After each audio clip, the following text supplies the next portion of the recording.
What's up, everyone? We are diving back into the multiverse today for another epic. What if Hokage Naruto got harem with Tsunade and Temari Part 1? If you enjoy this story, make sure to hit that like button and subscribe to the channel for more fanfics like this. Now, let's dive right into the fanfic. Naruto bounced from tree to tree, his strong legs worked tirelessly. The leaf nin wasn't in any real hurry. He was on more of an errand than a mission. Tsunade had gotten tired of him asking when she was going to retire and appoint him as Hokage. To the young man it seemed pointless to wait. He was 25 and one of the top Jonin of Konoha. He had served 6 years as an Anbu and the last year and a half as Tsunade's right hand. He knew everything there was to know about being the Hokage. But still Tsunade insisted the time wasn't right for him to take her place. Uzumaki knew of course what she was waiting for. The Hokage felt he needed to settle down and raise a family. But Naruto knew what the old lady refused to accept. There wasn't a woman in Konoha that would accept him as a suitor, not since the truth about the nine-tailed demon fox inside of him became public knowledge.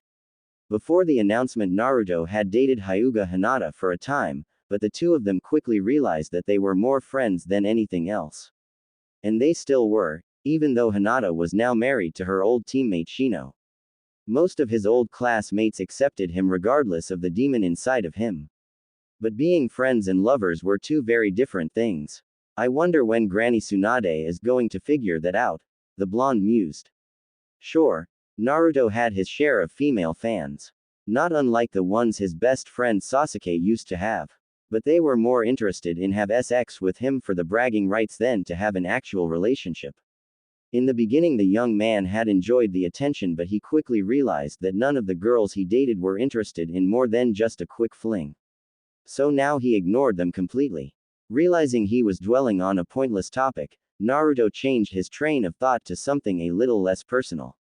Like why the hell Tsunade had sent him to retrieve some crop reports from the far side of the land of fire when there really was no hurry for them. Naruto came to a sudden halt. He smelled blood, and a fair bit of it too. By his calculations he was about a day and a half away from his destination. He shrugged. He had no timeline for his arrival so he could afford to take a detour. Sniffing the air with his sensitive nose he soon pinpointed the direction the odor was coming from. Without hesitation he followed the trail. After about 100 yards he paused again, balancing on a tree branch. The scent was stronger now and it was distinctly human. Pulling several shuriken from his weapon's pouch he proceeded at a slower rate. His brow furrowed. Something about this scent is familiar. But try as he might, he couldn't place it. 5 minuets later he found the source of the blood. If the smell hadn't led him to the body he probably would have missed it. Hidden under a pile of leaves, all that protruded was part of a delicate white hand. After checking for traps the blonde leaf nin jumped down from the trees and landed in a crouch beside the pile. You want to come out of there? He called gently. The smell of earth and rotting vegetation made difficult for him to decipher the body's scent, or even if the person was alive or not.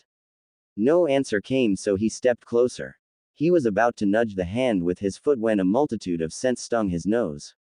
He nearly sneezed from the sensory overload. Female, fear, blood, damp earth and X.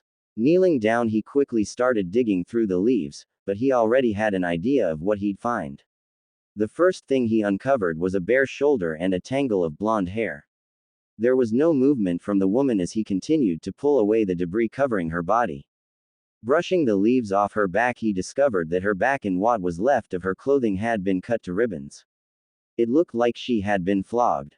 He didn't need to uncover the rest of her body to know what had happened to her. His nose told him the story. Beaten and raped, she had been left for dead, only she was still alive. Barely. As carefully as he could Naruto placed one hand on her shoulder while the other supported her head and he slowly pulled her over onto her left side. Repositioning himself so his left arm would support her shoulders he pulled her the rest of the way into his arms. Her head flopped like a rag doll's, facing away from him. The right side that he could see was beaten and bloodied beyond recognition. Trying to assess the full extent of her injuries Naruto's eyes quickly scanned the rest of her body. The front of her clothing had been ripped away, but because of all the dirt and blood he was unable to tell what other injuries she had. You're one hell of a fighter to still be alive after all this, woman. He muttered as he moved his attention back to her face. Grasping her chin as gently as he could, he turned her face towards him to assess the damage on the other side. Only a few bruises and a cut along the cheekbone marred that half, thus allowing the young man to recognize her. Good God! He gasped in horror. Temari. Where is she? Gaara growled as he glared out the window of his office. Temari's not due back until this afternoon. Kankuro reminded him. The puppet master knew something was wrong with his brother. Gaara had been getting up to look out his office window every 20 minutes all morning. For the red-haired Kazkage, that was considered pacing. Go find her. Gaara's voice was quiet, and for a moment Kankuro wasn't sure he had heard him right. Why would I want to do that? He asked. Their sister was never late, so why couldn't Gaara wait 3 hours? Take 2 teams. Gaara instructed. Spread out and find her. Puzzled, Kankuro did as he was told and left the office. He knew better than to argue with his younger sibling. What could be so important, he wondered, that they needed Temari back home sooner than scheduled? Gaara of the desert waited for the door to close behind Kankuro before allowing the worry to show in his aquamarine eyes. Something was wrong, he could feel it in his gut. His older sister was in danger. The Sand Nin wasn't even sure how he knew, but the day before he had gotten a strange feeling of foreboding, and for someone who rarely felt any sort of emotion, he had taken the warning seriously. Perhaps I am overreacting. I don't believe in trusting one's emotions when making decisions. Even telling himself that didn't help, he was still worried. His sister was the most important person in his life. He didn't know what he would do if anything happened to her. Naruto was glad that Tsunade and Sakura had forced him to learn some healing jutsus. Temari would never survive being moved. Her chakra, or what was left of it, was draining. She would be dead in a matter of an hour, tops. Careful not to overdo it, he gently rested his right palm on her chest and focused his chakra, directing it into her body. After getting her a little more stable, he went to work on her injuries, her face first, then slowly worked down her body. Thanks to the Kyubi no Yoko inside of him, the blonde had an unlimited amount of chakra to draw from. Hence the reason for Tsunade insisting on his medical training. Fractured cheek, broken jaw, multiple cuts and bruises, cracked ribs, internal bleeding. God, Temari, you should be dead. Naruto muttered as he took silent inventory of her injuries.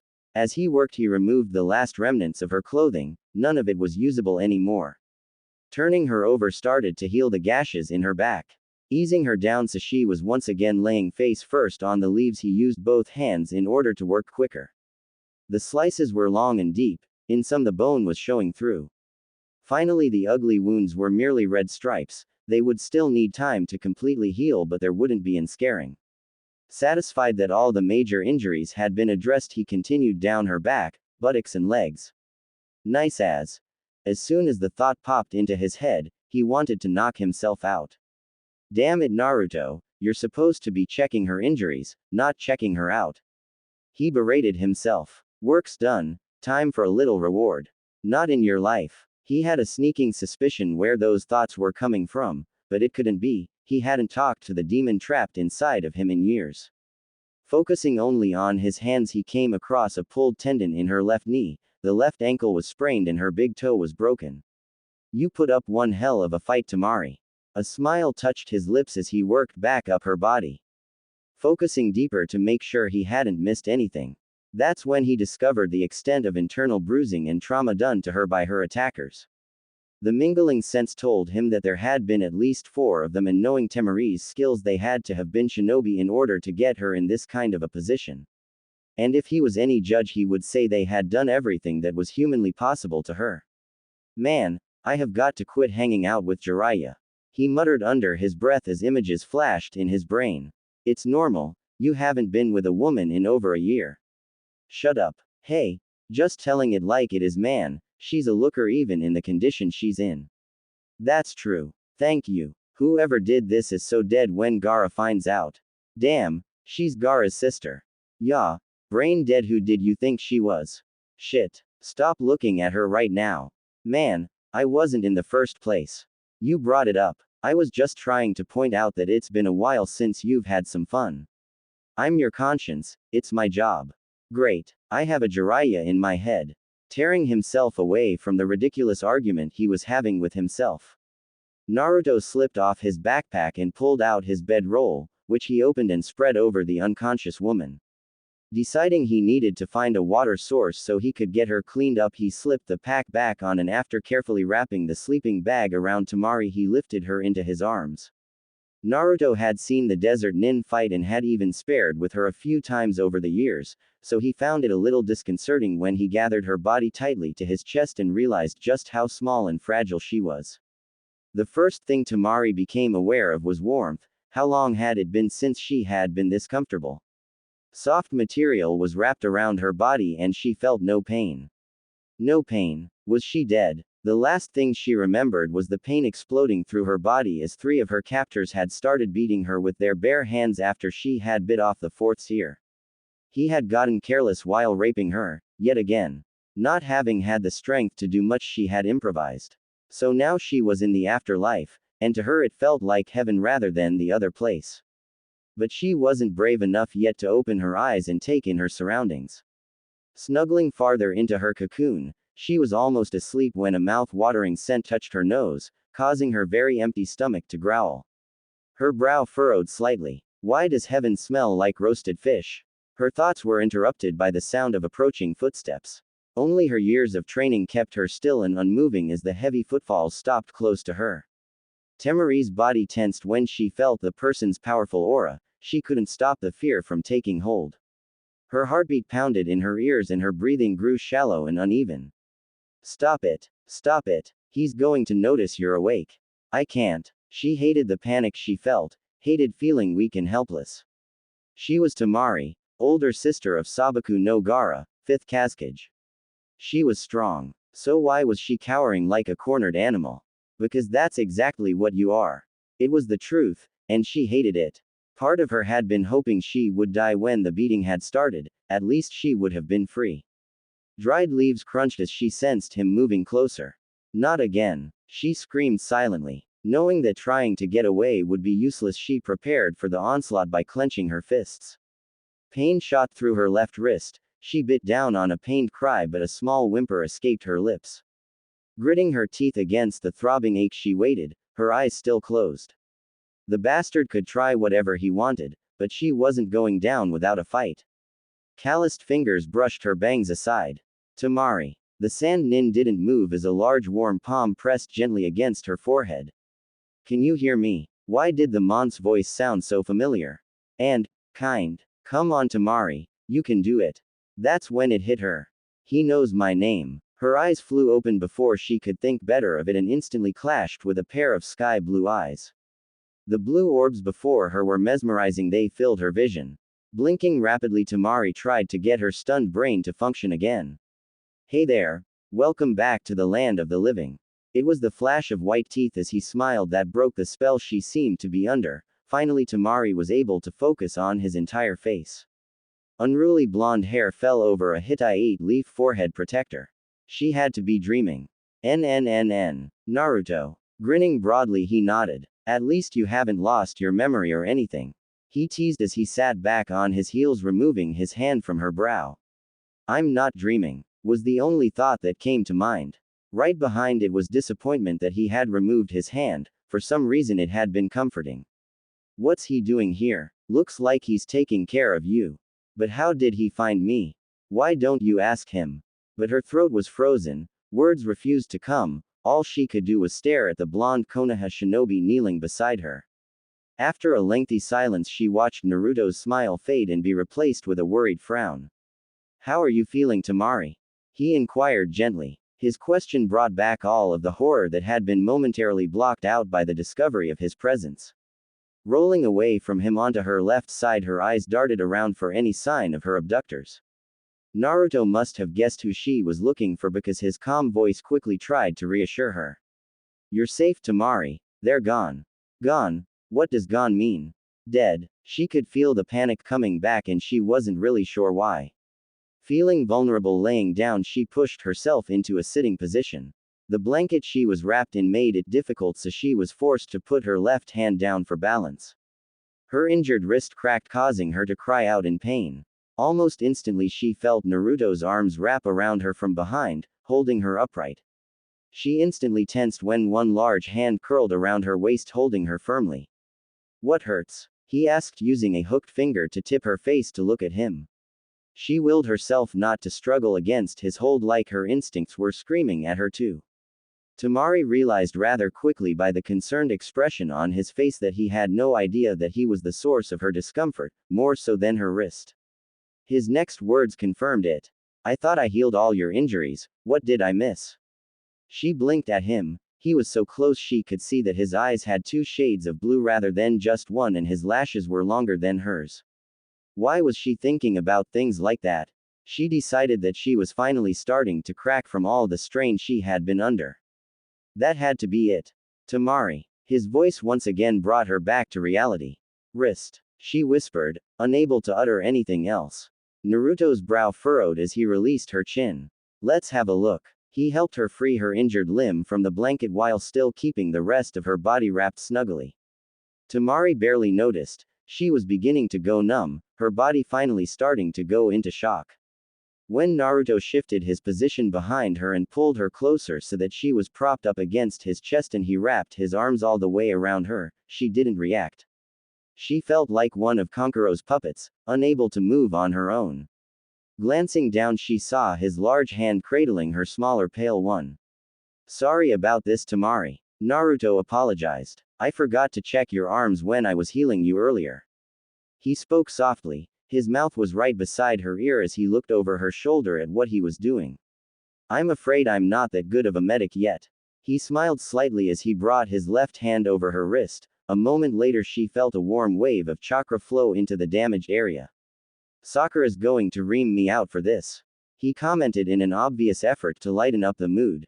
Temari barely heard him. The heat that permeated her wrist was slowly spreading. It was like being immersed in warm water as the sensation traveled through her entire body. With it came a sense of security and peace. Tense muscles started to relax and she took her first deep breath in over a week. Her eyes fluttered shut and her came to rest on Naruto's shoulder. Slowly the realization dawned on her. She was safe. She didn't have to be strong anymore. A part of her was still insisting that she should be afraid of the man who held her. But the more logical part of her mind dismissed it. This was Naruto. The laughing, never serious, fiercely loyal Leaf Shinobi who also happened to be the only man her brother Gaara openly acknowledged as a friend. A tear escaped, then another. By the time Naruto had finished mending her wrist they were falling freely. "Is that better?" Naruto asked. Her response came out as a strangled sob. A moment later it was followed by another, then the floodgates burst open and there was no stopping it as she began sobbing in earnest. Temari felt Naruto move away from her. She wanted to beg him to stay close to her, but before she could even attempt to say anything, his strong arms lifted her onto his lap and cradled her like a child. "It's okay. You're safe now, it's okay." She felt his voice reverberate through his chest as she buried her face into it, pouring out her grief and fear. Her tears soaked his front as she continued to cry hysterically. She only had one coherent thought. "I'm safe." Naruto was way out of his league. A hysterically crying woman was not something he was used to dealing with. But here he sat in the middle of nowhere, holding a sanjanan like a child while she soaked the front of his vest, and the only thing he could think of doing was mumble reassurances that he wasn't even sure she could hear and stroke her tangled hair. Whether it was helping or not he really had no idea. Time seemed to drag as Temari continued to weep. "I wonder if crying is dehydrating."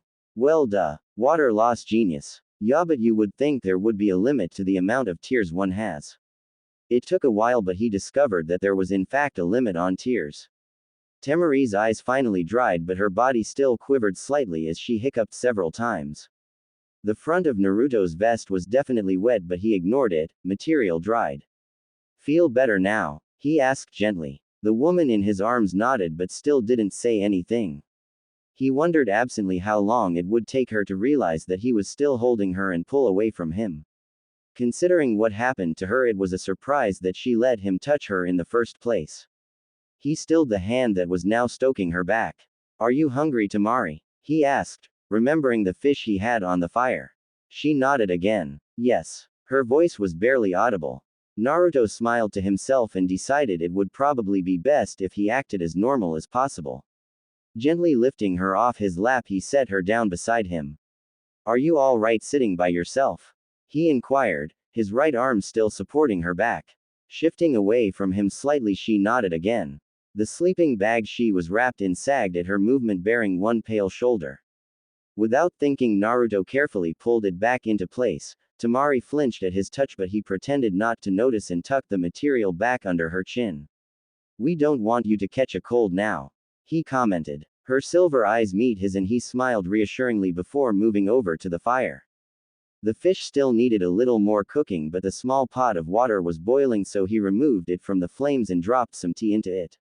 Even though he wasn't facing the woman, he could sense every move that she made.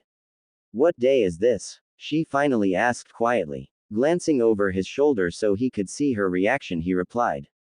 Today is the 28th. It was quite dramatic. Her already pale skin turned ghostly white and her lips started to quiver before she bit down on them to still the movement. She looked like she was going to cry again. Concerned, he moved back to kneel in front of her. Temari. Her unfocused eyes seemed to stare right through him. 16 days, she whispered, her body trembling. Judging from her actions and fact that he could hear her heartbeat and breathing start to increase, Naruto realized that she must be reliving the experience. Damn, that's a hell of a long time to be caught in a nightmare. But now wasn't the time to dwell on her revelation. He needed to get her mind off the event and onto something else.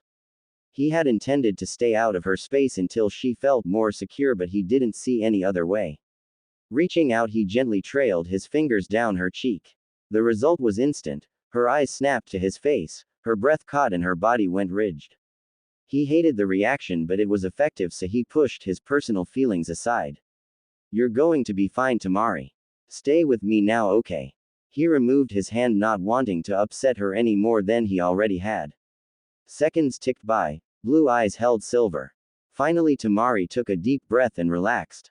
One corner of her mouth actually curved slightly upward. Thank you, Naruto. Grinning broadly, he winked at her. Any time, babe. Now let's see if the tea is ready. As Naruto moved away from her, Temari took a deep breath to settle her nerves. The Konoha shinobi was right, there was no point in dwelling on what had happened. She was safe now and with someone she trusted, so she was going to be fine, right? She couldn't bring herself to think of the days ahead, so instead she focused on Naruto, who was removing some rather delicious-looking trout from the fire and setting them aside to cool. Temari's stomach grumbled rather loudly and she saw the blonde's mouth twitch as he suppressed a smile. She could feel a slight flush touch her face at the sound, even though she knew there was no reason to be embarrassed about being hungry. Inside the blanket, her right hand automatically moved to her stomach. Skin touched skin and she realized with a start that she was not beneath the cloth. Her eyes widened. Did that mean? Naruto. Yeah. She chewed on her lower lip for a moment. What happened to my clothes? She never would have believed it if she hadn't seen it herself, but Uzumaki. Naruto turned beet red. Well, you see. He stammered, scratching the back of his head. There really wasn't much left of them when I found you, so I got rid of them while I was healing you. Watching the Kosi young man stammer and fidget effectively made Temari forget her own embarrassment over the issue. So, I get to wear a sleeping bag for a while, do I? To her surprise, her voice had a light teasing tone to it. Ducking his head away from her, he poured the tea into a tin cup. I have an extra t-shirt and a pair of boxers you can use for now if you want. He offered without looking at her. I guess that would work until I get home. Wait a second. Judging by the forest, I'm defiantly not in sand, so where the hell am I? Naruto made eye contact when she voiced the question. His brow furrowed slightly. Actually, you're 4 days northeast of Konoha. Temari blinked. 4 days? That meant that the country of sand was on the opposite side of the Leaf Village. She was a long way from home. I hate to ask, Temari, but what were you doing in the land of fire in the first place? Naruto asked. Her stomach got all queasy at the reminder of her ordeal, but she managed to shove the feeling aside as she answered. Actually, I was still in sand when I was attacked. I'm afraid I didn't take much notice of where I was after that. The men who did this. He paused and she realized that he was trying not to upset her. They were shinobi, weren't they? She only nodded as a chill swept through her and she pulled the blanket tighter around her body. Naruto cleared his throat, his expression grave. Were they Leaf? The question surprised her. Not many people would immediately suspect one of their own for such a crime, even if she was on their land. But then she knew Naruto always faced hard tasks head on. He was going to make one hell of a Hokage one day. I believe they were Akatsuki. She informed him. Relief was immediately evident on his face, followed by a shake of his head. I thought we had taken them all out after Itachi was dead. He sighed and she heard him swear under his breath. Temari felt herself tensing up again. He was going to ask her more questions now. She knew he needed to. She knew she needed to answer, but she didn't want to. But when he spoke again, he surprised her by saying instead, I know their sense, so don't worry, I'll get them. His smile was reassuring. There were 4, right? She nodded in confirmation, stunned speechless, and the way he acknowledged her answer with a tip of his head told her he didn't intend to question her farther. Relaxing again, she watched as he rummaged through his pack until he found his extra clothes for her. She found herself almost asking how he knew the number for her attackers, but then realized that it was because of the Kyuubi no Yoko. She knew that, like her brother Gaara, Uzumaki, Naruto had a demon sealed inside of him, so that meant he must also possess the heightened senses as her younger sibling did. Temari shuddered inwardly at the thought of her brother the Kazekage. His reaction when he found out what had happened to her would not be pretty. Are you going to be okay dressing by yourself? Naruto's question jolted her out of her thoughts. He was now standing next to her with the t-shirt and boxers in his hand. I can just turn around, or I can help you into the trees if you would prefer. Yet again he surprised her. She was used to traveling with her brothers and neither one had ever considered her privacy. She either had to demand it or go find it herself. The fact that Naruto asked even though he had already seen her nod was for some reason strangely reassuring. In the past, Temari would never have hesitated to say that she trusted the Konoha ninja with her life. Now, however, that same phrase had so much more meaning to it. But some privacy would be nice. Can you help me up? She asked, not wanting to risk having the blanket slip when she tried it by herself. Just because he had seen her without her clothes did not mean she wanted to repeat the performance. Draping the clothing over his arm, Naruto reached down and gently wrapped his hands around her waist and lifted her as if she weighed no more than a child. Setting her softly on her feet, he didn't completely release his hold until she was stable. Her legs were sore and weak, but she was pretty sure they would hold her. Thank you. She smiled slightly and he moved away from her. Feeling confident, she took a step. A scream ripped from her throat as pain tore through her lower body. Naruto caught her before she hit the ground as her legs gave out. It felt as if her insides were being ripped and twisted. The pressure from the arm wrapped around her waist was also painful. Unable to get more than a whimper through her clenched teeth, she managed to dig her nails into Naruto's arm. Even through the cloth, it got the message across. There was a part of her brain that took note of how quickly and easily the man holding her repositioned her body and settled her gently back on the ground so her back was supported by his right arm and shoulder. Eyes clamped shut, Temari tried to take deep breaths to help settle her body. The pain brought fresh tears to her eyes. They seeped through her lashes to trail slowly down her cheeks. I've got you, girl. Naruto's soothing voice assured her. A shaky nod was the only answer she was able to give as her left hand slid down to rest on her belly. The motion was automatic, and in a way soothing. The light pressure made no difference in the level of discomfort she felt, so she left it. She wondered how much internal damage had been done. It had to be a lot, more than once she had fainted from the pain during the repeated rapes. Will I ever heal completely? There will probably be a lot of scarring. Will I be able to have children after this? Where the thought came from she wasn't quite sure, but it filled her with panic. Regardless of the macho persona she exhibited to the world, she had always silently dreamed of the day she would have a family of her own. Funny that she would still think of it after what she had gone through. She jumped and Naruto's hand came to rest lightly on top of her own, effectively interrupting her thoughts. I'm not very good at this, but let's see what I can do. He murmured as once again his warm chakra flowed into her body. Her eyes remained closed as she turned her face into his chest. His aura seemed to surround her, cloaking her in a safe, comforting haven. The pain slowly leaked away to nothing. This feeling of security was new to her. Even at home, with her siblings and her people, she had never felt it. Even after everything that had happened to her, the fact that she felt like this with a man that was really little more than an acquaintance, was amazing to her. Bastards. Naruto's muttered oath caused her eyes to flutter open. The first thing she saw was his large hands still hovering over her stomach. After her earlier fears about her condition, she found herself wondering why she felt no panic or dread after the male ninja's reaction to whatever it was he was sensing inside of her belly. There was a strange feeling of being disconnected from what was happening, as if she was hovering on the sidelines and not actually involved. What's wrong? Even her voice sounded strange. Naruto sighed heavily. There is a lot of damage. I can stop the bleeding where the tissue tore again, but I haven't learned how to fix the type of internal swelling and damage you have. His chin came to rest on the top of her head. I'm sorry. You don't have to apologize. The pain's gone and that's all I care about. Was that really her talking so calmly? Well, that's something. He pulled away from her suddenly but carefully. She felt like she had been doused with a bucket of cold water while she was sleeping. She was definitely awake now. Let's get you dressed so we can get some food into you. With that, he pulled the t-shirt over her head before she could protest. Don't worry, my eyes are closed, he assured her as he pulled the material down so she could shrug out of the blanket and into the shirt without even exposing any skin. The boxers were a little more of a challenge as she still had trouble moving without causing herself too much pain. Naruto seemed to know exactly what he was doing, and the feat was finally accomplished with the minimum of skin revealed, and Naruto wrapped her up in the sleeping bag again and set her closer to the fire. She gave him a questioning look. Her body temperature was far from cold at that point in time. Embarrassment tended to do that to her. Naruto didn't seem to notice, however. There's a storm coming. Best stay warm and dry while you can, he told her as he handed her the cup of tea he had poured earlier and a fish on a stick.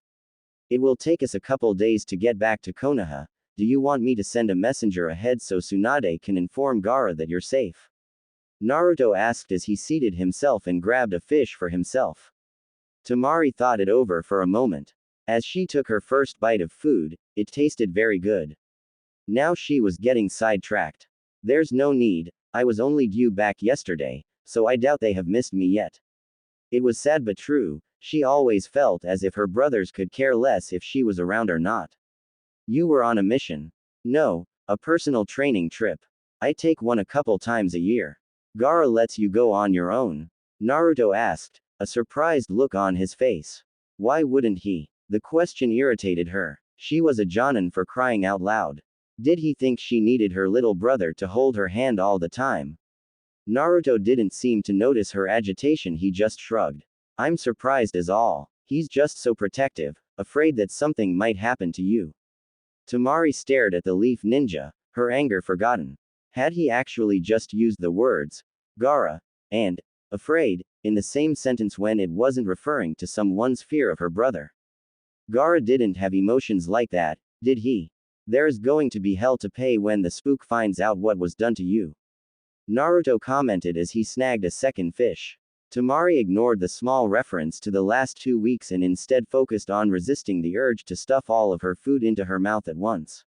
She had had barely enough food and water to survive on during her kidnapping, and she knew her stomach wouldn't be able to handle a large quantity of food at once, so she made a point of eating slowly. As she chewed, she wondered if there was any possible way she could keep the worst of her capture a secret from her brothers. She didn't want to face Kankuro's sympathy of Gaara's anger. Or worse yet, pity from either of them.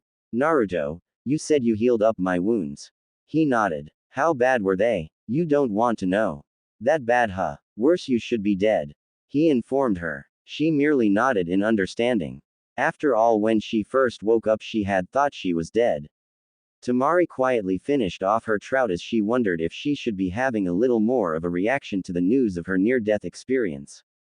Now that she thought of it, she did seem to be a little off in a few other areas as well. Her emotions and reactions seemed to be all mixed up, and for some reason that didn't bother her. Part of her was definitely feeling a little numb. Would you like another fish? Naruto asked, once again breaking into her thoughts. Please. He handed her the food, then settled back with a bowl he was using as a teacup. After you're done eating, we'll head back to Konoha if you're up to it. She nodded, then a thought struck her. You said your village is 4 days from here. Are you on a mission? The blonde man shrugged. It's kind of a working vacation, nothing very important. He grinned. Actually, I think Tsunade just wanted me out from underfoot for a while, so she sent me to pick up some crop reports. Temari blinked at him. Crop reports? Surely there is something more important for the Hokage's successor to do than that. Naruto chuckled good-naturedly. When the old lady wants me out of the way, she will use any excuse handy. He's so different from either of my brothers. I wonder if he ever gets mad.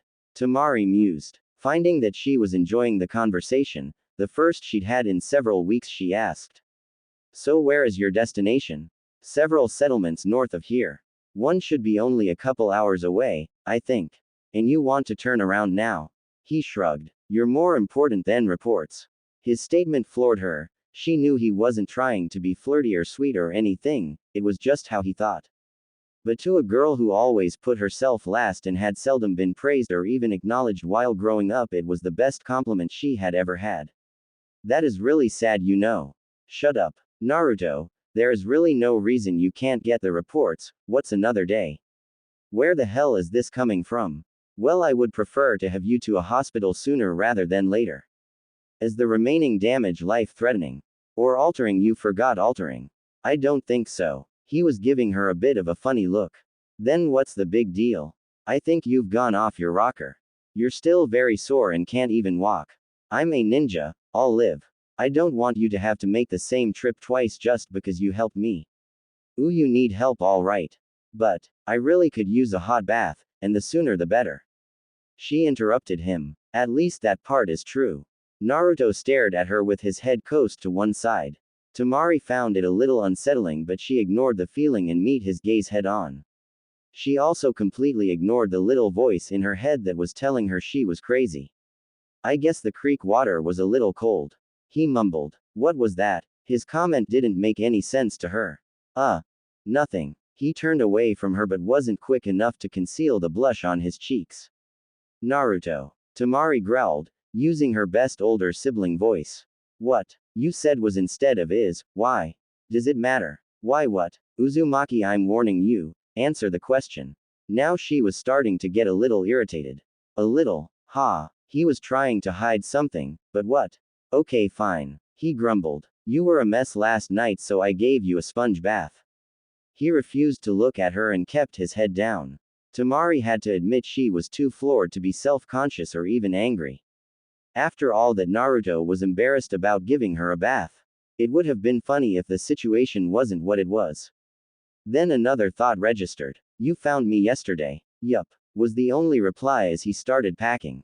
Then got to his feet and smothered the fire by kicking dirt into it.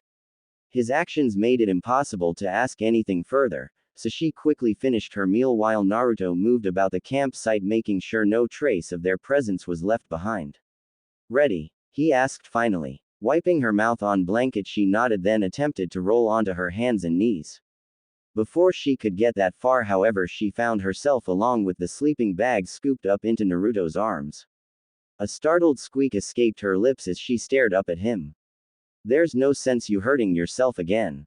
He pointed out. She had to admit he was right, but it just felt so strange being held in his powerful arms like she was some kind of china doll. The strangest part being the fact that it didn't frighten her like it would have even an hour before.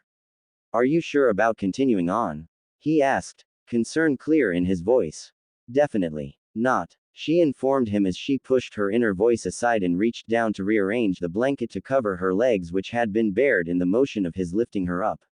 Okay, he breathed. With a powerful surge of his legs, he leapt onto the nearest tree branch. Temari inhaled sharply as the landing jolted her body painfully. Even though she was sure Naruto had landed softly, Gaara's deadly calm voice had more effect than any shout would have been.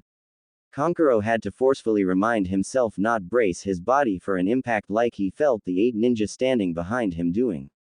What do you mean you can't find her? Gaara asked through his teeth. It was the only physical sign that his brother was angry. The puppet master was careful to choose his next words wisely. He knew his younger sibling could snap at any moment. He didn't know if he had ever seen Gaara this upset in his life. We went to Temari-chan's usual training grounds, but found no sign of her. Kankuro was careful to keep his voice steady. He too was starting to worry for his sister, but he knew that if he let that emotion color his voice, his brother would probably lose it.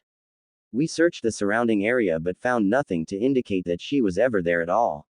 He informed the Hokage. There was a soft whispering sound that was nearly drowned out by Gaara's voice. Onezin was due back 3 days ago. He growled. Kankuro nodded. The whisper grew louder and he saw sand starting to raise from the cracks in the floorboards and slowly begin to swirl around the feet of those present. I want every available man searching until she is found. The Hokage instructed. But Hokage-sama, Kankuro deliberately used the title to remind Gaara of his responsibilities. If all of our people are searching, who will watch over the village? Gaara snarled and the sand sprung to life and whipped around the room like it had been caught in a tornado. Do you not think I can sufficiently guard this place? He asked, his eyes narrowing. Of course, but if there is an emergency and everyone is gone. You're not joining the search party. The painted man was rather surprised. His red-headed brother usually used any excuse he could find to escape the confines of his office. Kankuro stopped speaking when he felt the sand start to pool around his feet. This is an emergency. Gaara informed him with a growl. I will direct the search from here. Now get moving. The 8 men standing behind the puppet master rushed to the door as one, the sand swirling about their feet, frantic to put distance between themselves and their volatile leader. But the painted Jonin stayed a moment longer. I'm sure Arne-chan is fine, Gaara. He assured the redhead before turning and exiting the office with much more poise than his men had. The sand was gone before he had closed the door behind him. If he acts like this when she is only late, what will he do if something has happened to her? He could easily imagine heads rolling and blood flying. You better be safe, Temari, wherever you are. We're staying here, Shukaku asked, a little surprised. It is here, we will learn of her whereabouts as soon as she is found. Gaara pointed out to the Tanuki. I see your point. The demon agreed. Do you think we should send word to our allies and ask for assistance? We cannot. I do not wish to alarm Konoha just yet. You're afraid of what he might say, aren't you? It was not a question. He would not be condemning if that is what you're thinking. Gaara sighed. To think I have been so careful of her safety all these years. To fail now of all times. He hung his head. It was a standard training getaway, nothing she has not done before. Shukaku reminded him, your Onezin is a very powerful female, she can take anything an enemy could possibly throw at her. True, but I am still worried. We were planning on taking her to Konoha with us when she got back. I remember, the time is definitely getting close. That damn vision of yours is starting to wear me out, you know. Do not worry, old friend, we will get Temari safely home, then see to it that she is taken to where she belongs. And about bloody time too. Sighing contentedly, Temari slid farther into the hot bath water, until only her nose and the top of her head was above the steaming liquid. She almost felt like her old self again. Looking around the plain bathroom of the farmhouse she had stayed at since the day before, she replayed the crazy events of the last 2 days. As it turned out, Naruto's estimation for how long it would take them to reach civilization had not taken into account the much slower pace he had to restrict himself to because of her. They ended up getting caught in the rainstorm Naruto had sensed coming and spent the night in a tree. Temari felt her cheeks start to heat at the memory. She had managed to relieve herself without any assistance. Then, after sharing some dried biscuits and jerky from Naruto's pack, the leaf nin had scooped her up and hopped into the thick branches of an old fir tree. He had then settled down with her on his lap and informed her that since he hadn't brought a tent with him, the shared body heat would keep her warmer. Much to her surprise, she had quickly fallen asleep in his arms and did not stir until the morning light woke her. 2 hours later, Naruto found a small farm, and after introducing them, he had asked if Temari could stay with the family while he went to collect the crop reports from the surrounding area. It still amazed her that the farmer had agreed so easily. The Mon's wife had even helped Temari get cleaned up and gave her a kimono to wear, then helped brush out her tangled hair. Naruto had left with the promise to return as soon as he could, and before he left he had slipped a pair of shuriken into her hand. Her eyes moved to the weapons that now rested within easy reach on the side of the tub. Looking at them made her smile. She had slept relatively well on her own in the small room given to her with the deadly knives tucked under her pillow. Earlier this afternoon, Temari had received a surprise visitor. An old woman around the age of 70 arrived, and after introducing herself as Anna, she informed Temari that she had met Naruto in the nearby village, and when he had learned that she was a retired medic, Nin had asked her to stop by and check on Temari. The Sanjonin had been absolutely stunned at the gesture but was glad Naruto had thought of it. Anna had healed the damage done to her private parts so that now Temari was able to move about without pain. Although still weak from the loss of blood, she felt 100 times better. The only part of the session that she hadn't liked was when the old woman had informed her that she needed to see a medic Nin about a pregnancy test as soon as she got home. I'm a little out of practice, my dear, so it's too early for me to tell if you are or not. Anna had told her, her voice kind. Best to be sure you know.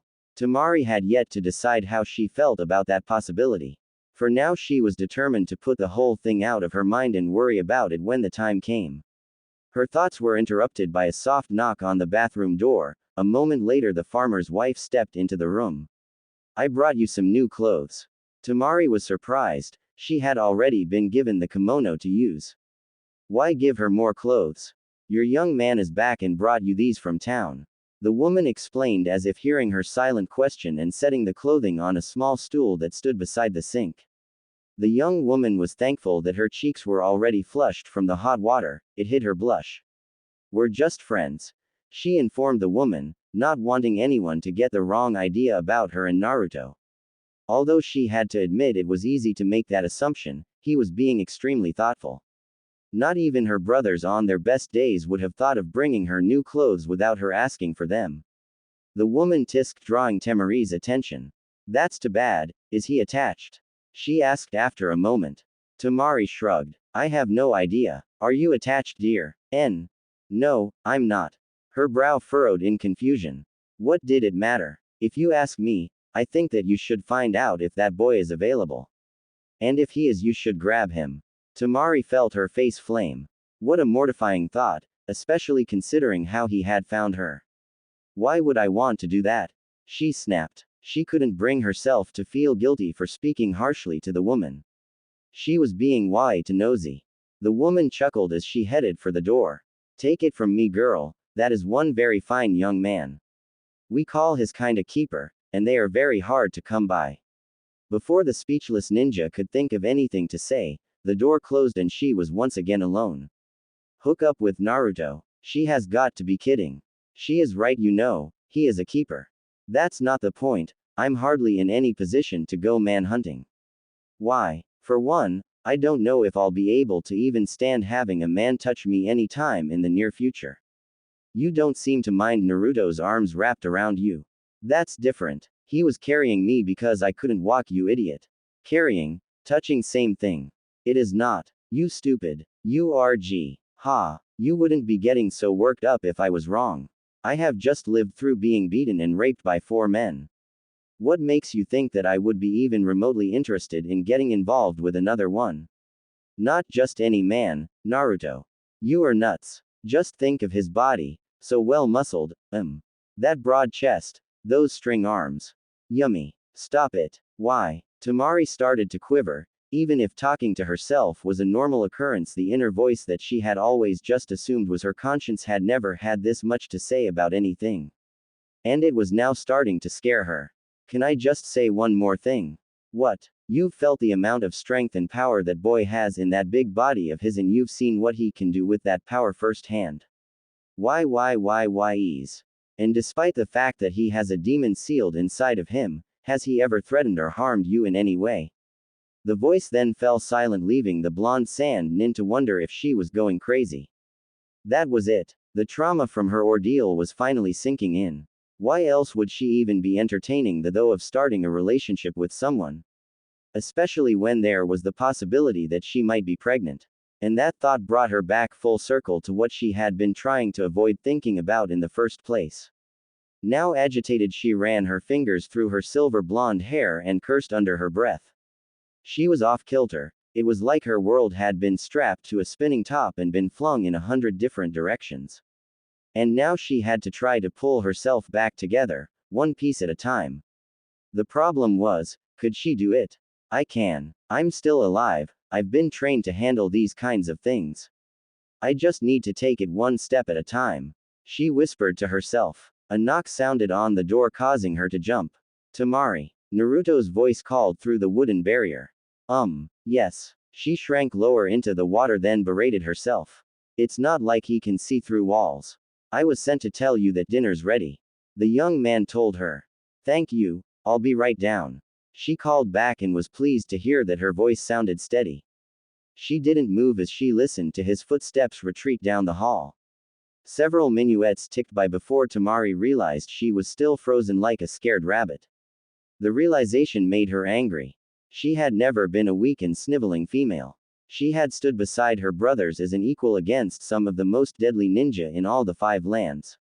Setting her jaw firmly, she closed her eyes and ducked under the water. Her hair swirled around her head like silken fingers. For a brief moment the young woman was transported to another world. One of silence and peace.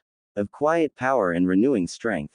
In this world the desire to succeed, to continue on, to triumph was revived and solidified. It was here that the flaxen-haired beauty vowed to reclaim the shattered pieces of her world and put them back together. No matter how long it took. Burning lungs forced the return to the real world. In one smooth, graceful moment she came to her feet. Like a selkie rising from the depths, water fell in glistening cascades from her pale body. Golden lashes parted and a pair of silver eyes looked out on the world with a new determination. Naruto slowly ambled along the moonlit path on the way back to the farm. The evening had gone quite well as far as he was concerned. Temari had thanked him for her new clothes and he was relieved that they seemed to fit okay. A little loose, but then he knew she was underweight, so he had bought them that size on purpose. He also had the feeling that she wouldn't want to show off any more of her body than she had to right now. The old medic Nin Anna had stayed for dinner at the farm and Naruto had gotten a chance to get to know her. He liked the way she was so blunt and straightforward when she talked. After dinner he had escorted her home despite her protests. Part of the reason being he wanted to thank her for what she had done, but the other had been because he needed to put some distance between himself and Temari. Seeing the sand kunoichi all fresh and glowing from her bath had unsettled him. He wasn't quite sure why. She had a scent to her that he found familiar yet couldn't place it with her usual smell. Was that the only reason? He wasn't sure then, and not even after having more time to think about it. He had other things on his mind now, however. As he had left Anna at the door of her home, she had said something rather strange to him. Watch over that girl, she's going to need you to stay close to her. He had assured the old woman that he would care for her until she rejoined her family. Her brothers can't help her like you can. She had informed him before closing the door in his face. Naruto had no idea what the woman had been talking about. Half an hour later he was still stumped. Finally he shrugged it off. Temari was a friend and he would help her in any way he could. Returning to the cozy farmhouse he was greeted cheerfully by the farmer and his wife. Temari had already gone to bed and after visiting for a few minuets Naruto decided to do the same. He was directed to his room and he walked in without turning on the light. Moving to the bed that he could just make out in the darkness he sat down to remove his sandals. He felt something hard beneath him, then there was a startled squeak causing him to scramble off the bed. Tripping over his own feet he landed on the floor with a crash. Scrambling back to his feet he hit the lamp on the bedside table, turning it on. To his shock he saw Temari cowering against the wall with a shuriken in hand, blinking at the sudden bright light. Geez Temari, I'm sorry. I didn't know you were in here. He apologized profusely. I must have misunderstood the directions. Chuckling nervously he scratched the back of his head as he wondered how to lower the tension in the room. Slowly the sand nin relaxed, letting the covers she had clutched to her chin fall into her lap. You just startled me, no harm done. She smiled at him but he could tell it was a little wobbly. He also noticed that she was wearing the t-shirt he had given her. Is she wearing my boxers too? What a stupid thing to think of at a time like this. At a time like what? I'll be leaving now. He started backing towards the door before he did or said something stupid. Actually, Temari's voice stopped him. Now that I think about it, I don't think you have the wrong room. I don't. Why would she say that? I believe that there are only 3 rooms. As she spoke, she climbed out of bed and walked past him to peek out the door and down the hall. She is wearing my boxers, even if the shirt almost covers them. Why his brain was hell-bent on pointing out that she was in his clothes, now of all times he couldn't fathom. Maybe he needed to find some female companionship when he got home. Why wait? What? You have got to be insane. I'm not making a pass at Temari. Why not? She's got a killer bod, as you well know. I'm not having this conversation with you right now. I was right, Temari announced. What? Naruto mumbled, unsure of what she was talking about, and hoping she wouldn't notice as he tried to pull his thought process away from the beautiful body hidden beneath his borrowed shirt and boxers. There are only 3 bedrooms. Temari clarified as she quietly closed the door. Oh, that meant he was supposed to sleep with Temari. Yes, that's not what I meant. Sure it is, besides there is only 1 bed. The voice inside his head was practically singing with glee. Said bed was only a single. While it was possible for the 2 of them to fit on, it would put them in very close proximity. So, you were closer the other night. That was for health reasons. Just keep telling yourself that. I'll sleep outside, Naruto told the woman next to him. As he moved to go around her, he felt a hand on his chest, stopping him. Naruto, you can't sleep outside, it was raining earlier. It will be cold and damp out there. Temari's brows were slightly furrowed with concern. Don't worry about it, I've slept out in worse weather than this, he assured her. Temari started to worry her lower lip with her teeth. Oh God, don't do that. He felt his body start to react and cursed himself. He was an ass. I think I should sleep outside. But, he raised a hand to stop her protest. I don't want to make you uncomfortable, and I wouldn't want to give our hosts the wrong idea either. Bullshit. Temari shook her head at him. I already set them straight about our relationship, she assured him, and besides I would feel guilty having you outside. I couldn't possibly sleep knowing you were out there because of me. Naruto sighed. He had the feeling this conversation would go on all night if he let it. Temari could be very stubborn at times. I'll sleep on the floor then, he announced. After all, he had enough self-control to stay there. Party pooper. Are you sure? Temari asked. He noticed her cheeks were a bit flushed and she was starting to fidget a bit. I mean, I can, or we could, share. She was babbling a bit and he knew she was only offering because she felt bad putting him out of a soft warm bed. Naruto gently took hold of her elbow and steered her over to the futon. I'm used to sleeping on the floor, he assured her. I fall out of bed all the time. That was a lie, but he was trying to lighten the mood. Besides, I'm a cover hog, so you'll be much more comfortable without me. Setting her on the bed, he reached down to lift her legs onto the mattress and carefully maneuvered her so she was laying down, then shook out her blanket before tucking the material around her.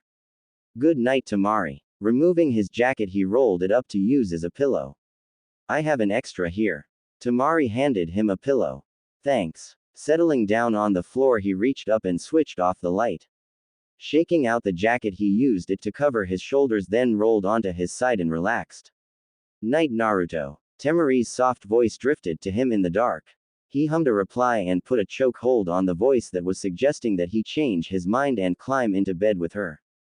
In the silence, he was finally able to recognize the voice in his head. And it wasn't his conscience either. I'm still not talking to you, Kyubi. He growled silently. Geez, kid, it's been 6 years. The demon fox whined. Fuck off. You ruined my life. I'm never talking to you again. Silence was all that greeted that statement.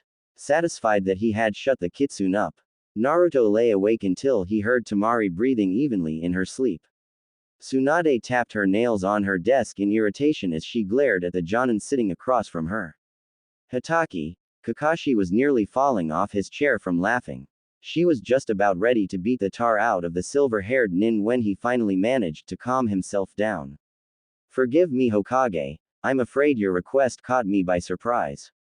Kakashi chuckled, his one eye sparkling. Tsunade could tell he was still trying to keep from bursting into laughter again. I don't find anything about this mission funny, she growled. Maybe she should still hit him. But you must admit, it is not a task a Jonin would expect to be asked to do. he pointed out as he leaned back in his seat and folded his arms across his chest in his usual laid-back manner.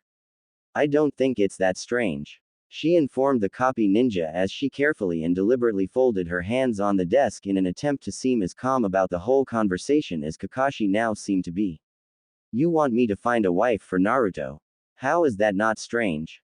Kakashi asked, his one visible eyebrow raised in query. I said I wanted you to find a nice girl for him, I didn't say a wife.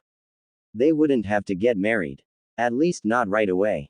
But you still want him married, so it's the same thing. He pointed out. That's not the point. I want him happy. The Hokage snapped. And you don't think he's happy? I think he's lonely. The scarecrow shrugged. He always has been. I'm sure when he's ready to settle down he'll find someone. After all, he's only 25. But Naruto's not even dating. Tsunade protested. I haven't seen him with a girl in years.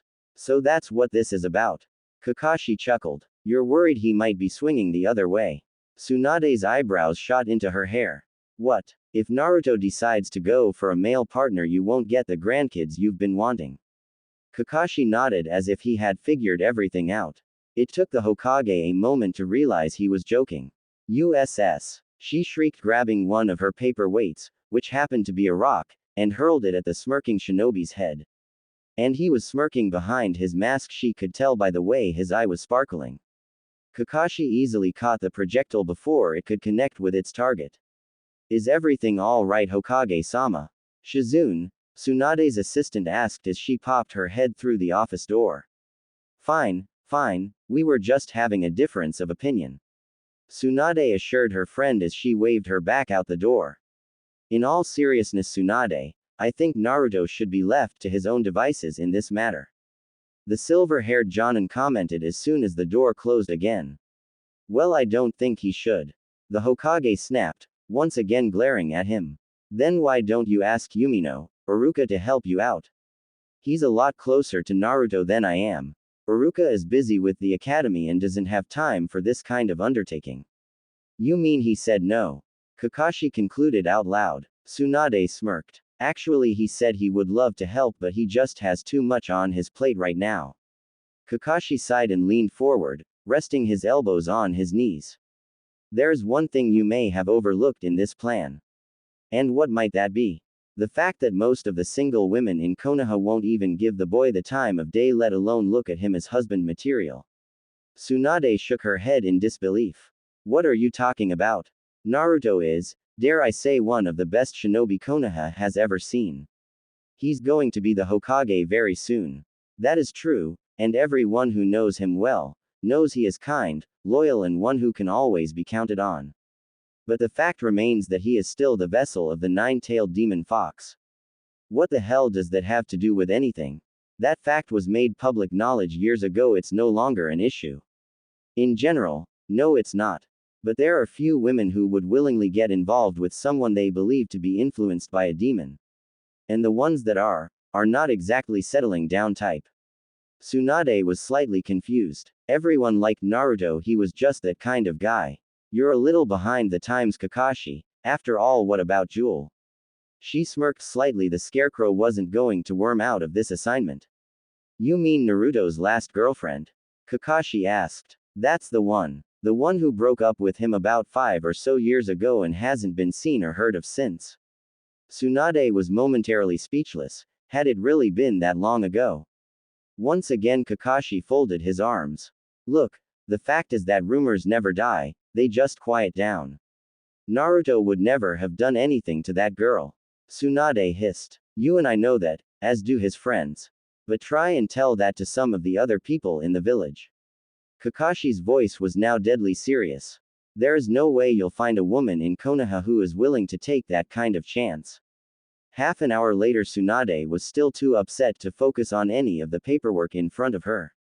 How the hell did I miss all the shit my boy has had to deal with? I thought things were better than they used to be.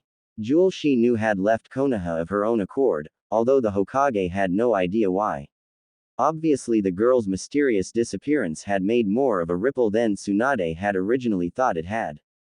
Maybe it was time for her to sit down and have a very serious talk with Naruto. Tsunade was not someone who liked being kept in the dark about anything. Kakashi had made a couple more interesting comments before absolutely refusing to interfere in Naruto's love life. The Kosi bastard. She grumbled silently. He can be such a pain. Replaying the entire conversation in her mind, something about the copy ninja's attitude suddenly struck her. When did he get to be such a defiant smart SS? Naruto was glad to see the familiar landmarks indicating that he was nearing Konoha. Temari was asleep on his back. Although her injuries had been healed, she was still very weak, so he had been carrying her off and on for the last 4 days. On a trip that would normally only take him a day and a half. He was glad that he had been able to talk the Sand Nin into letting him carry her while she rested.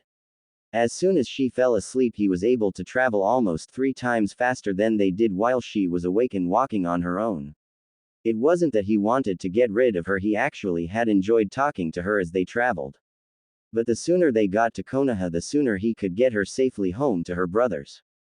Then he had some bastards to hunt down and kill.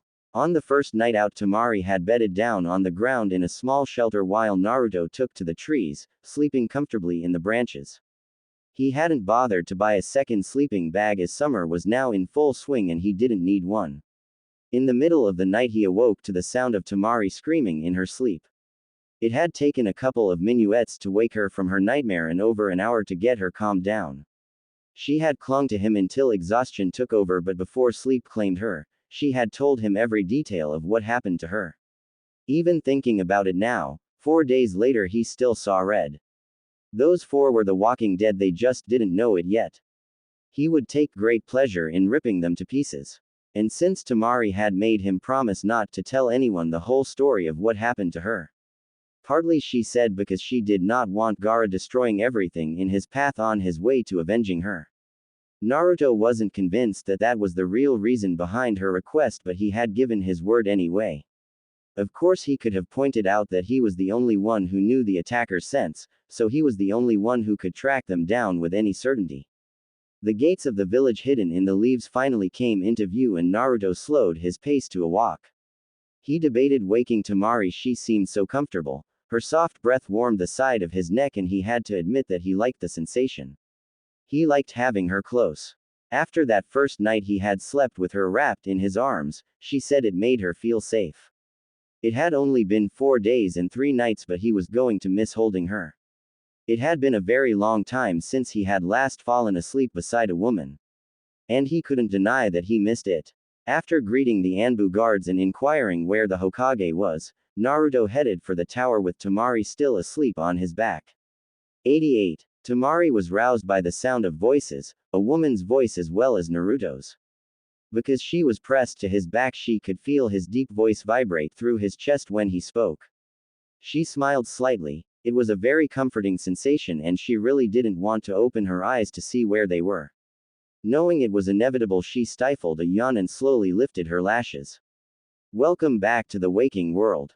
Naruto greeted with a lopsided smile as he turned his head slightly towards her. He was so close, their faces almost touched. He had the most amazing eyes. Wait a sec, where did that thought come from? Before she could feel self-conscious about where her waking thoughts had wandered, another voice interrupted. Welcome to Temari-san, it is good to see you again. With a start, the Sand Nin realized that Hokage of the Leaf Village was standing in front of them.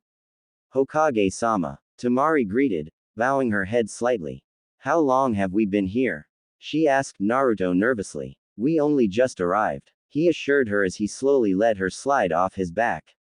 Her legs were a little wobbly when her feet first touched down, and for a moment she was afraid that they wouldn't hold her weight. However, before that theory could be tested, Naruto's arm wrapped around her waist, supporting her against his side.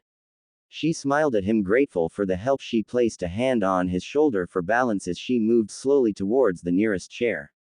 His arm remained around her until she had settled down on the seat. When he moved away from her to face the Hokage, she immediately missed the warmth of his body. To Temari's relief, he didn't go far. He stood half behind her chair with his left hand resting on the back, supporting her even though they were no longer touching. Are you alright, Temari-chan? Tsunade asked. Starting guiltily, Temari moved her attention to the woman standing before her. She couldn't believe that for a moment she had forgotten that she was in the Hokage's presence. Said Hokage was giving her a strange look. The Sand Nin wasn't sure if it was concern or something else. I'm fine, Hokage-sama. I'm afraid I just haven't gotten all my strength back yet. Tsunade lifted a questioning eyebrow. I found Temari-san badly injured on my way to pick up the reports you asked for. Naruto informed her. He then pulled out several scrolls from his pouch. Temari felt herself tensing as the Konoha leader moved around her large desk and took a seat. Placing the scrolls aside, Tsunade folded her hands together and looked expectantly at Naruto. Here it comes. Temari thought. All the questions. Naruto's eyes meet hers, silently asking permission. She nodded. She was pretty sure if she tried to tell the story she would get upset. As Naruto started the report, she found herself wishing that she had asked him not to tell anyone about the rape part of her ordeal, instead of just Gaara. It wasn't until she heard him describe the farm they had stayed at that she realized that the tall shinobi had indeed skipped that part of the story. Filled with relief, Temari slumped back in her chair. She couldn't say why she didn't want anyone else to know, at least not yet. She needed time to analyze everything first. And you think they were Akatsuki? Tsunade asked, dragging Temari back from her musings. Yes, Hokage-sama, but I cannot be sure as most of them kept their forehead protectors covered. Tsunade nodded thoughtfully before standing. I'm sure you would like a hot bath and something to eat, so I won't detain you any longer. She motioned to Naruto. Find Temari-san a hotel room and I will send word to the Sand that she is safe. Thank you, Hokage-sama. Temari got to her feet and bowed. Tsunade made a shooing motion with her hands. Naruto, I'll see you tomorrow. Yes, Mom. Naruto offered Temari his arm, which she gladly accepted. It felt like her legs couldn't decide if they were asleep or awake, so she now had a tingling sensation in both.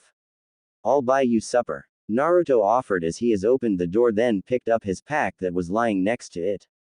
Temari wondered absently how he had carried it with her on his back. You don't have to do that, Naruto. She assured him. After all the trouble he had already gone through for her, she couldn't imagine imposing on him anymore. Oh yes, I do. Naruto stated. Consider it your reward for having to eat my cooking for the last 4 days. He grinned. That was cooking? Temari asked playfully as she returned the smile. Ouch. Naruto chuckled as he pulled the Hokage's door closed behind them. Tsunade watched the door close on the two young people and grinned. Maybe, just maybe, she wouldn't have to find a girl for Naruto after all. Smiling as if she had learned a great secret, the Hokage steepled her fingers and tapped them against her ruby-painted lips. In all the time she had known the boy, she had never seen him so protective. Maybe protective was the wrong word, she amended. After all, Naruto was very protective of the people of Konoha, especially his friends. But the way he had hovered over Sand Kunoichi was different. It was hard to put a name on it. Tender. Caring. Dare she hope. Loving. Pulling out a blank scroll, Tsunade rang for Shizune and began to write a letter to the Hokage of the Sand. Yes, Tsunade-sama. Shizune poked her head through the door. I have a message that needs to be delivered to the Sand village. Call a messenger, please. Right away, Hokage. Shizune's head disappeared before she was even finished speaking. Tsunade worded her letter very carefully. She wanted to see what would happen if Naruto and Temari were given a little more time together, without the girl's overly protective brothers hanging around. But she also did not want to alarm Gaara and thus have him roar to the Leaf Village to reclaim his sister. To that end, she kept it simple, explaining that Temari had been found injured, but was recovering well and was welcome to stay until all her strength returned, at which time the Leaf Village could escort her home, or she could wait until Gaara was free to come and pick her up himself. The messenger arrived, so Tsunade quickly read over the letter one final time before sealing it and handing it over to the young man. The messenger bowed and quickly left. Tsunade smiled again and mentally gave herself a pat on the back. If all went well, she would live to see a whole bunch of little blonde-haired, blue-eyed ninjas running around Konoha. She let herself picture that for a few minuets before reluctantly going back to the papers on her desk. A slight frown replaced the smile on her lips as she recalled Naruto and Temari's revelation about the possible resurfacing of the Akatsuki. With a sigh, she buzzed Shizune again. At least she wasn't having any trouble with the Sand. Kankuro grimly walked towards his brother who stood at the peak of a sand dune, surveying the rolling desert that surrounded them. The sun was beginning to set, casting long shadows across the land. The painted man knew that before the ball of fire had completely disappeared there was a good chance that blood would be shed. Every shinobi of the sand had been out searching for Temari for the last 5 days and had found no trace of the kunoichi, until now. Gaara. The redhead did not immediately turn, he stood like a statue, the setting sun causing his face to be shadowed, giving him a haunted look. This was just found, Kankuro informed him, holding out the object in his hands. 8. Gaara slowly turned to face his brother. Having finally grown impatient sitting in his office, he had been using his power to control sand to try to find some trace of his sister. The demon vessel now knew where every one of the ninja under his command stood in the desert. But still there was no sign of his Onezen. He could feel the tension coming from Kankuro's body even before he focused on the puppet master. Gaara's aquamarine eyes immediately fell on the mangled piece of metal in his brother's hands. He instantly recognized it as what was left of Temari's giant fan. It felt like his heart had stopped beating as he reached for the remnants of the weapon. A sensation that he had never felt in his life. The cold steel sent a chill up his arms as Kankuro set it in his hands. Bringing the weapon to his nose, he found traces of blood, from 2 different sources. Send everyone back, he instructed his sibling. What? Gaara, this doesn't mean. Get them out, the redhead growled, interrupting Kankuro's protest. Rage was beginning to boil in the pit of his stomach and he wanted no one in his way. The puppet master seemed to realize this as well, for he was gone in a puff of smoke. Giving his brother time to complete the task, Gaara brought the fan to his nose for closer inspection. After committing the strange blood scent on the edges to memory, he went in search of any other scent that may have been left behind on the blades. A second unknown scent was found where an unknown male had held the weapon that too was committed to memory before he reached the hilt and the blood that was all too familiar. Someone had dared to harm his Onezen. Rubbing a thumb over the dried blood, Gaara suddenly had felt the sensation of his body being dragged at an unbelievable speed before being slammed into a wall. Flash. Temari did a backflip to avoid a hail of kunai that were hurled at her. Regaining her feet, she brought her fan up and swung it open with practiced ease, then sent a wall of wind at her attackers. There were 4 shadowed figures, attempting to surround her. She easily deflected their weapons, a smug smile on her face. Their skills were nothing compared to hers. One figure finally took the chance of charging her on his own while his companions sent more kunai and shuriken at her. He managed to get in close behind her and leapt at her, a kunai poised to strike. Temari saw him coming out of the corner of her eye and jumped to the side, at the same time bringing her fan around and catching the man in the chest. There was a dull thud as his body hit the ground, the giant fan having cut through the chest protector he wore and digging into his flesh. As his blood leaked onto the blade, his face finally came into focus. Surprise registered on Temari's face as she moved to pull the fan back, only to have the man wrap his arms around it to stop the movement. At the same time, a shuriken flew through the air and lodged in her hand.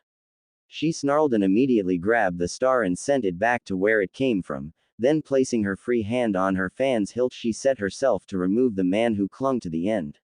With a heave, he was lifted from the ground, and just as she moved to swing her weapon, she froze, her eyes going wide. Slowly her grip on the fan loosened and her arms lost their strength. The blades and the man attached to them hit the ground. They were quickly followed by Temari's body as it fell face first onto the sand. A feathered dart protruding from her neck. From behind a rock half buried in sand stepped a 5th attacker. End flash. Gaara's knees buckled and he hit the ground, breathing heavily. It took him several moments to assimilate all he had just seen. Aqua eyes bled crimson as both human and demon rage built to the boiling point. They will pay. Shukaku growled, the demon having long since merged with Gaara. The raccoon dog shared his host's fondness for the female sibling. They will die. Gaara hissed in return as the sand around him came to life, swirling around the lone figure as it built in power and size until it became a tornado reaching 100 feet into the air. Gaara squeezed his eyes shut as pain filled his cold heart. Unnoticed, a single tear escaped and trailed down one pale cheek before it was whisked away by the swirling sand. His lean body trembled with effort as he attempted to keep his rioting emotions under control. In the end, it was like a candle in the face of a hurricane. Someone had Temari, had hurt her, spilt his beloved sister's blood. With a deafening roar, he unleashed his fury on the desert. The tornado turned into a raging storm several miles in diameter as it swept through the countryside. The shinobi not yet inside the protective walls of the village were the only living creatures to survive in its wake. Temari braided her long platinum hair as she stepped out of the bathroom and into the small hotel room Naruto had found for her. She felt much better after showering and washing her hair. A bath had been planned, but after having dinner with Naruto and some of his friends, who had spotted them at the restaurant and invited themselves to join in the meal, she was afraid she would have fallen asleep. Stifling a yawn, she finished her hair and stepped into a clean pair of boxers and another t-shirt she had borrowed from Naruto. Dinner had gone longer than planned, but Temari didn't mind. She wasn't sure when she had ever laughed as hard as she had that night. Naruto and the three young men who had joined them had started exchanging stories, most of them sounding too outrageous to be true. To make up for having to put off shopping for another day, Naruto had stopped by his apartment and gotten her something clean to sleep in. Sighing, the sand nin flopped back on the bed and wondered how she was ever going to pay him back for everything he had done for her. Feeling safe and content, she decided to close her eyes for a moment. Several hours later, Temari jerked awake. Something had disturbed her, but her groggy mind wasn't sure what it was. The lights in her room were still on, but she noticed it was now dark outside. Scanning the room, she tried to figure out what had disturbed her sleep. A dull thud sounded through the wall from the adjoining room, causing her to jump. It's just someone in the next room, she berated herself. Nothing to worry about. Even so, she pulled her knees up and hugged them to her chest. A loud crash followed by an angry male voice cursing on the other side of the barrier caused her body to start quivering. Sliding her right hand under the pillow for her kunai knives, her fingers found nothing but fabric. That's when she remembered that she had given the weapons back to Naruto. Unconsciously, Temari started rocking back and forth as she felt the walls of the room start to close in on her. I'm fine, nothing's wrong, everything's all right, she whispered to herself over and over, hoping to convince herself. The sound of glass shattering was the last straw. Bolting off the bed, the kunoichi didn't even pause long enough to slip into her sandals as she flung open the door. Desperate to escape the confines of her room, she fled into the night. Naruto sighed as he folded his arms behind his head and gazed up at the stars overhead. He had been having trouble sleeping. It was too hot in his bed, so he had moved out to the hammock that was strung up on his small balcony. During the summer months, he often slept outside, enjoying the cool night breeze. And it looked to be that time of year again. And your sleeping out here has nothing to do with the fact that your bed feels empty with just you in it. A voice taunted. Can it Kyubi? The blonde growled. He wasn't sure why the kitsune suddenly seemed to feel the urge to try talking to him again after so many years of silence between them. The demon didn't speak again, but his comment had struck a chord inside the young man. He had to admit, spending the last couple nights with Temari tucked against him had brought to light how lonely his life was. And how good it felt to have a woman in his arms. But that didn't matter, he reminded himself, he was destined to be alone. Having the nine-tailed fox sealed inside of him had also sealed his fate. No one would share their lives with someone considered to be the monster himself. Why was it that most of the villagers seemed unable to tell the difference between the demon and the vessel? Silently shaking his head at himself, Naruto forced his mind to another topic. There was no point in going over it all again, it was a waste of time and effort. Closing his eyes, the blonde focused on the soft night sounds of Konoha. As always, he found them soothing, and he was soon completely relaxed and on the verge of sleep. A soft breeze ruffled his golden hair, and on its back it carried the sickeningly sweet scent of fear. Naruto was fully alert in a moment. Rolling smoothly from the hammock, he came to his feet and moved to the railing to survey the area. The fact that he was clad only in his boxers didn't matter to the Junin. If there was trouble, he was ready for it. The breeze shifted, making it difficult for him to pinpoint the source of the smell. A moment later, it didn't matter as he spotted a lone figure stumbling down the dark, empty street below. He recognized the silhouette immediately, Temari. Without hesitation, he swung over the balcony rail and landed in a soundless crouch on the ground, 5 stories below.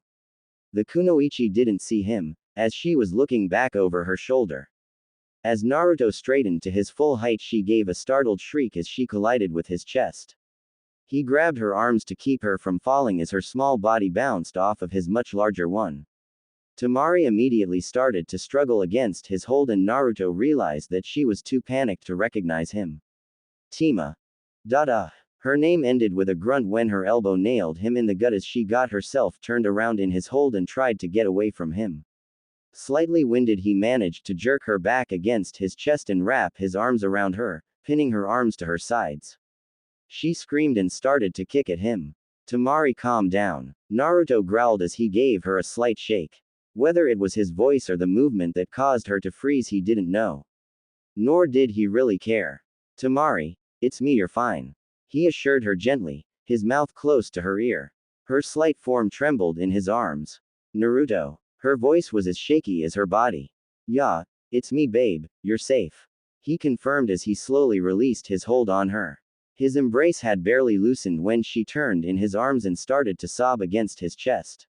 Naruto's heart contracted. She sounded so frightened and alone. His left arm dropped to her waist while the right moved up so he could stroke her hair.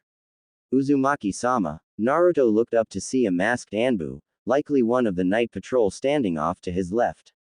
What's going on, sir? The Anbu asked. Naruto could tell by his voice that he must be one of the new recruits. It looks like Temari-chan was having a bad night. I'll handle it, you may continue your patrol. The Anbu bowed and vanished back into the shadows. Naruto ignored him, even though he could sense that he had not gone very far. Temari was still crying, so he picked her up bridal style and gently cradled her against his chest while she wrapped her arms around his neck and buried her face into his shoulder. Realizing that he had left his apartment without his keys, Naruto simply went straight up the wall, bouncing off of window ledges until he landed back on his balcony. Naruto yawned widely as he entered the Hokage tower. He wondered absently if there was any way he could copy Tsunade and catch a nap in between files. He was bushed. 3 hours of training with Kakashi after only a single hour of sleep was taking its toll. And his work day was just beginning. Maybe he should consider taking a real vacation. Naruto, I need to speak with you. Tsunade informed him before he was even through the door of her office. Good morning to you too. He muttered sarcastically as he took a seat across from her. Tsunade had a very serious look on her face, which told him that whatever she was about to say, he probably wasn't going to like. I have a very interesting report from one of the night patrol, about an incident that took place last night. The Hokage informed him. Naruto cocked his head slightly.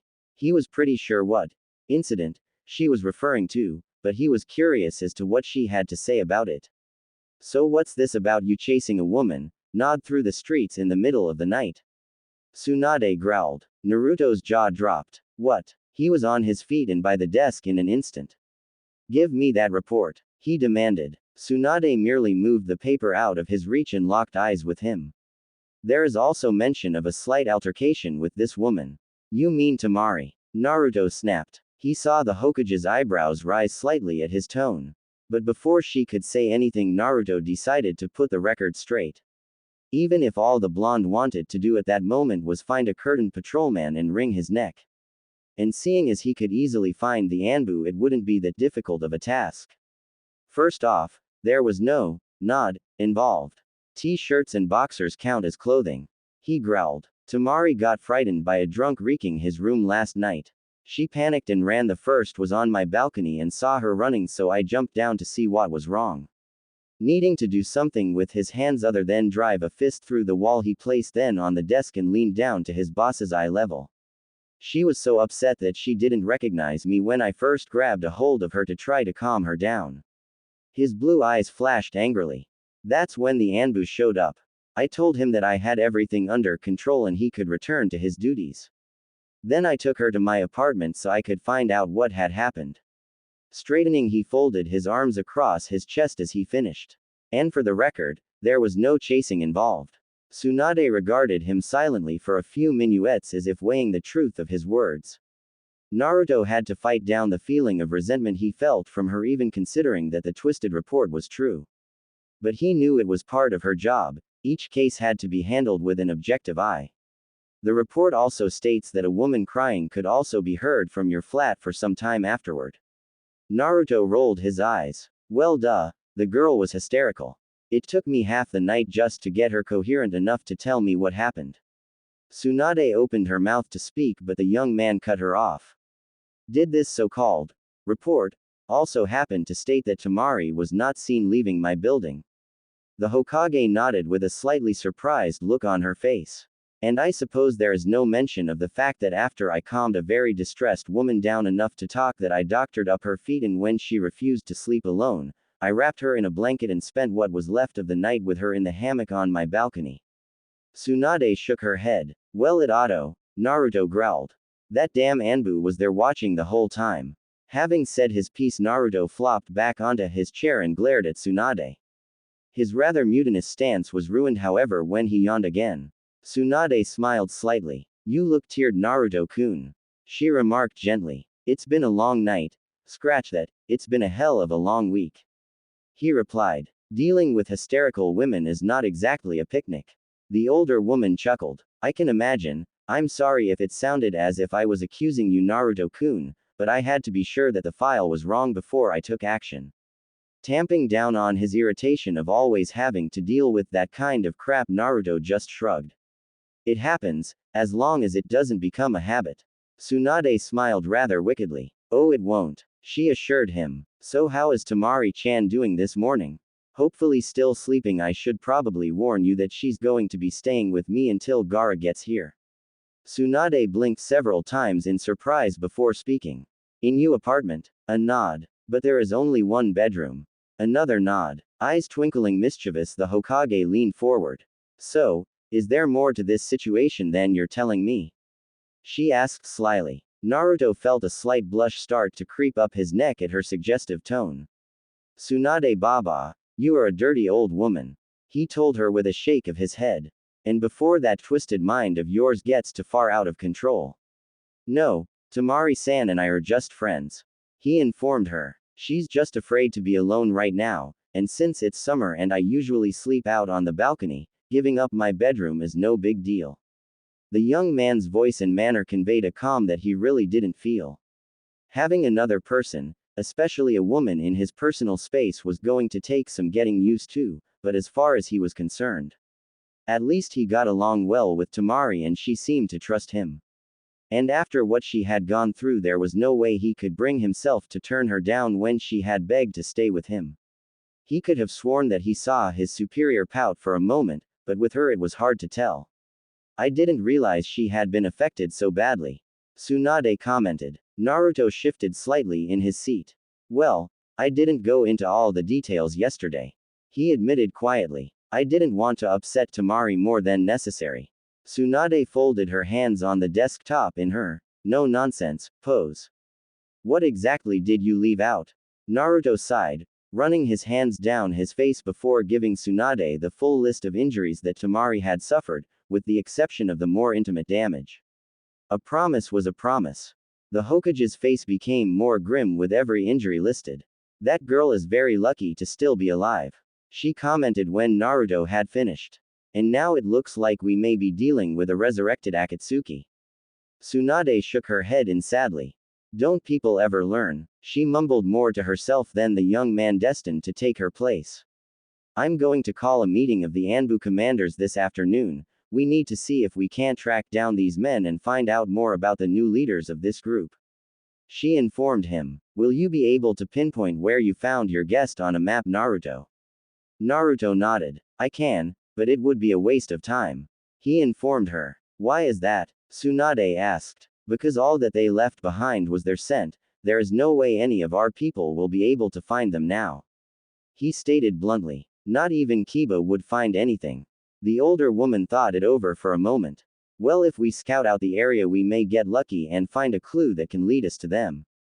Don't bother, Naruto. No, they're mine. His eyes flashed eerily as he made his declaration. But you said they couldn't be tracked. Tsunade protested. She was slightly off balance from the weird way Naruto was suddenly talking. I said our people couldn't track them, I never said I couldn't. His smirk was almost evil. Then you can lead the team. No team, Once Temari is safely back home, I will deal with them. With that said, he got to his feet and went about his morning duties. Tsunade had to suppress a cold shiver that ran up her spine. She wasn't sure she had ever seen her dear boy look quite so intimidating. But then she dismissed it. Naruto was very protective of his friends. He tended to take any wrongs done to them personally. And if he said he would deal with the situation, he would. 2 hours later, Naruto was sent to oversee the final exams at the academy, leaving Tsunade alone to scheme. It worried her that Temari seemed to be badly shaken by what some would see as a part of ninja life. Tsunade, however, knew better than that.